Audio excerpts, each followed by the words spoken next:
जय महाराष्ट्र. मी अमित कोदेकर. मी सध्या शिवसेना वैद्यकीय मदत कक्षाचा कल्याण ग्रामीण शहर प्रमुख म्हणून कार्यरत आहे.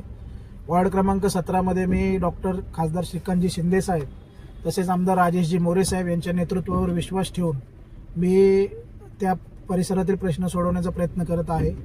तरी दिवसाआधी कल्याण डोंबिवली महानगरपालिकेची प्रभाग रचना जाहीर झाली होती. त्यामध्ये वार्ड क्रमांक 17च्या ज्या हद्दी आहेत म्हणजे सोसायटी आहेत, ज्या काही कॉलनी आहेत, त्या काही कॉलनी व सोसायटी वगळण्यात आलेल्या आहे असे निदर्शनास आले. आमच्या निदर्शनास आल्यानंतर आज रोजी आम्ही त्यांचे आक्षेप व्यक्त केलेला आहे.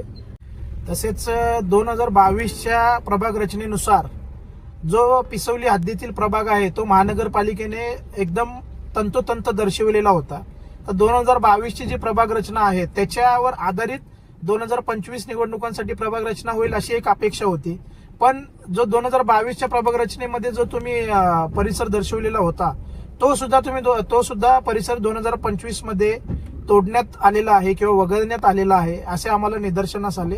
त्यानंतर आम्ही त्या संदर्भात आक्षेप व्यक्त केलेला आहे. माझी कल्याण डोंबिवली महानगरपालिकेला एकच मागणी आहे, जे पूर्वी प्रभाग होते, जे पिसवली हद्दीतील चाळी होत्या किंवा सोसायटी होत्या किंवा जो काही परिसर होता तो पिसवली हद्दीमध्ये आपण कनेक्ट करावा किंवा जॉईन करावा, तो समाविष्ट करून घ्यावा अशी माझी त्यांना विनंती असेल. हा कल्याण डोंबिवली महानगरपालिकेला हा प्रश्न आहे की तुम्ही ज्या कॉलनी सोसायटी वगळल्या त्या का वगळल्या आणि एकेकाळी जर ते पिसवली ग्रामपंचायतमध्ये कर भरत होते तर ते पिसवली हद्दीत येत नाहीत का, हा माझा कल्याण डोंबिवली महानगरपालिकेला एक प्रश्न असेल.